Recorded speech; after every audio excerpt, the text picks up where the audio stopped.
Hey guys, welcome back to the channel. So, one of the questions I get asked quite often is, will I ever get a Duramax on the channel? Short answer, probably not. And here's why. So, you guys remember last week we had two 6-liter Power Strokes up here. Here we have two LML Duramaxes, both here for the same thing. Head gasket failures. This is also what we have to do on these trucks. Cabs go up. These are a little bit more complicated to lift the cabs up than the Fords are.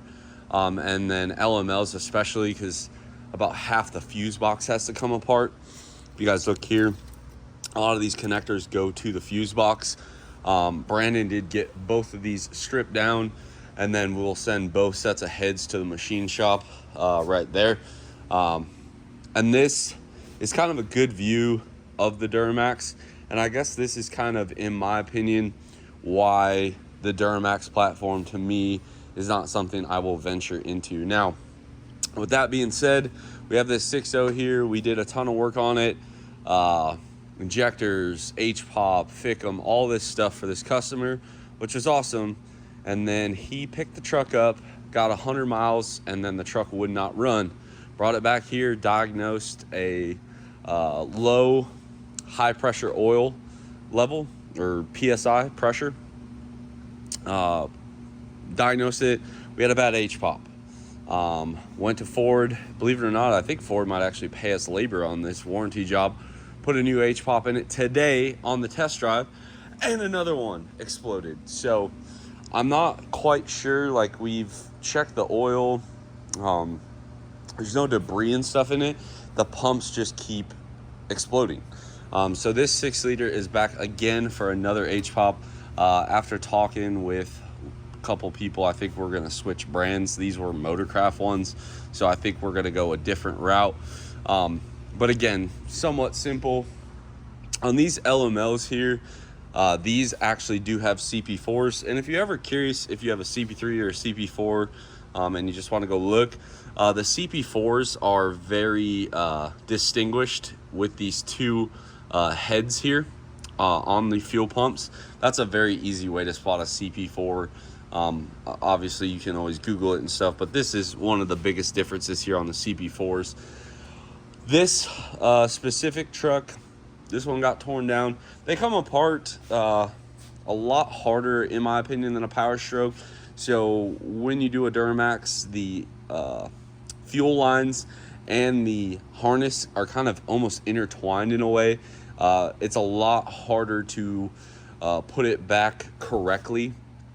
Usually when I put these back together, I will go through it a couple of times before I find the right, this harness goes over this fuel line and under this one. So definitely a lot more complicated as far as disassembly goes. These Duramaxes, one thing they do have going for them, in my opinion, is they use a solid lifter. So they do have lash. Here are the injectors out of these things. Very similar-ish to like your 6.7 Power Strokes. Obviously, being a V8, they have two fuel rails. So there's one, there's the other one. They have a two-part valve cover. This is the upper part with these bolts, and then the lower part. When we pull these apart off the truck, generally we do not separate those until they're apart. And then we have all of this mess, and this is kind of a good description of these fuel lines here. Like, those are all fuel lines for a Duramax. Just a lot of crossing to me unnecessarily. There's your turbocharger, obviously, a few other parts, fuel filter, etc. And then you have your cylinder heads here. One nice part about a Duramax, in my opinion, is the cylinder heads are made out of aluminum, so they are actually extremely lightweight to work with, which makes them nice. The intake manifolds bolt on, but they use RTV. You know, again, could be done better, in my opinion, with like a gasket. The RTV, you got to clean it off every time. But when we get a Duramax in here for a head gasket failure, this is usually when we try to get customers to do up pipes. If they want a turbo, need a turbo, stuff like that, those are all things we do. The other thing that we always do is replace the water pumps. We get them from Merchant Automotive on the water pump, and then we TIG weld the water pump gear on. We do that. We get the correct gaskets for the truck, ARP 2000s, and then after that, they are generally pretty solid platform. One of the biggest problems on the Duramax platform I see is the water pumps will go bad, and this bolt isn't too bad to get to, but when you try to get to this bolt down here, that is the bolt that's going to fight you when you go to pull your water pump. The other crappy thing, in my opinion, on a Duramax is that the water pump, in order to pull the water pump, if you guys look right there, that whole damper has to come off. You need a special tool to hold the flywheel, and there's just a lot there. The other weak point to me in a Duramax is this independent front suspension. Yes, unloaded, they ride great, but it is just a, in my opinion, flawed system. As you can see, this guy has already upgraded to some kryptonite upper control arms. And I think those might be upgraded lower control arms. And then over here, same song and dance. This gentleman has decided to get a turbocharger, and then on this customer, we're actually going to be swapping on a CP3 pump as well, getting rid of his CP4. That's really one of the most problematic issues on any CP4 truck is, can we put a CP3 on it? The Duramaxes you can, the Fords you can't, which is why the disaster kit only is available for Power Strokes. Now, also in the shop, we have a second gen VP truck in here. I'm gonna show you guys kind of what's going on with this. Leaking axle seal. Not ideal to be working on it in this bay, but you know, we do what we can. If you look here, what I think happened is somebody tried to put an axle seal in it, and you see how rusty the actual axle is, and then all this rust here. I think they pulled it apart for too long and water got on here, and you see all this pitting on the stub there. So if I was to put just another seal on there, this guy would be back in a week complaining about the exact same problem. So what we're gonna do for this gentleman, National actually makes slip seals that go on here, and it's basically a steel ring. It's very, very thin. It allows you to run the OEM seal, but then cleans up that mating surface there. And I'm hoping that we can fix that for this gentleman without having to do any major axle overhauls. Again, I've used them a couple times. I've always had good luck with them, so I would assume that this will be no different. We'll also replace the shoes on both sides. Really, this side's the only one that needed it, but the customer did want us to replace both brake shoes. So we will get that done for him as well. And then just an update, we're still waiting on powder coat. Unfortunately, our powder coater had some family issues, and you know, we're gonna have to wait. But here is the block color. I saw quite a few people thinking I was gonna leave this blue. Absolutely not. This color, I know somebody's gonna ask, is called cast iron, and it's very metallic-y in the actual color. Like, there's a lot of flake in there. I don't know if you guys are gonna see it, but it is very sparkly. So we got the block painted. The head will then be black. The oil pan will be black, and you'll see the powder coat colors when they show up. But that's currently where we're at. I always see people ask about the Duramax stuff, and don't get me wrong, if you love Duramaxes, good for you. I mean, they're not a bad truck. I personally think the LML body styles, like I think 15 and ups, I thought they did really good. And then the newest version of the Chevy, I felt like was hideous. The GMC looks really nice. One of our buddies, Seth, has a Denali, I think it's a 21 truck. Absolutely gorgeous. Those trucks are pretty cool. But if you like Duramaxes, dude, rock out. Like, I like 6 liters. That has really come to bite me in the butt.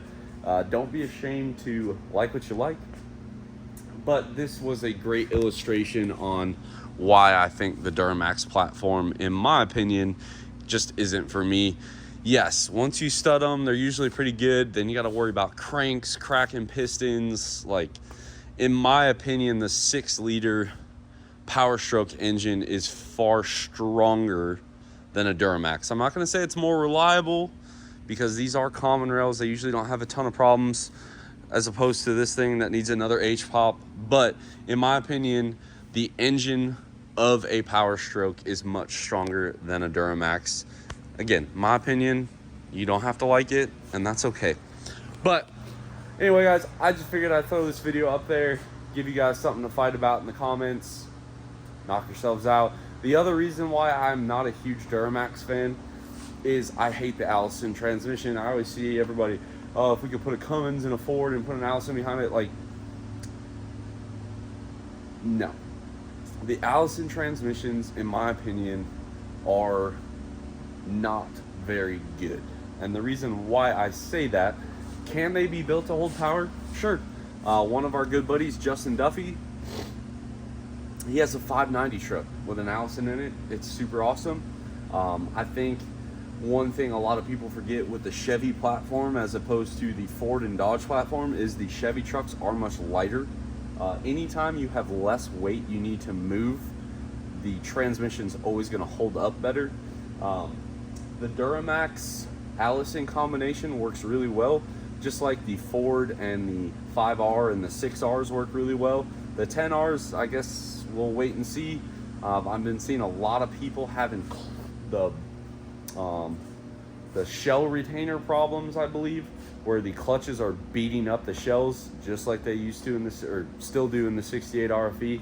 So I'll leave that out. But in my opinion, when you take a V8 diesel, they don't make the torque that a Cummins does below 2,000. And anytime you have a lot of torque at a very low engine RPM, the line pressure, it's hard to make it. The 68, in my opinion, a built 68 with good tuning is one of my favorite transmissions. I would say that and like a 5R or a 6R, very, very stout trannies. The Allisons have this really weird defueling issue and they just feel super clunky. Like, if you ever get into one of these and you floor it, like, you feel like there's a little miniature hamster in there trying to shift gears for you. It's, in my opinion, it leaves a lot to be desired. Yes, they are very strong in factory form. As soon as you turn up the truck, the Allisons also have issues. The other big problem I feel like with the Allison is they're almost too smart to get them to do what you want. Whereas, you know, you'll see a lot of Duramax guys, especially drag racers, it's not uncommon for them to have 48s, 4Rs, 4L80Es. Like, they put other transmissions behind these as well. The Ford guys generally, I know for a while 6 liters were running 48s. Now I'd say most people just put 4Rs in there. Again, you know, the Allison transmission, in my opinion, is maybe one of the strongest in stock form, but probably the weakest in built form. And I just feel like they built these things so heavy and so, like, there's so much rotating mass to try and get it to shift quick and shift with a lot of power. They leave a lot to be desired. So I personally, like, I know there's companies out there that are now allowing you to put Allisons in your Cummins. I really wouldn't. I'd spend the money on a 68, put a G56 in it.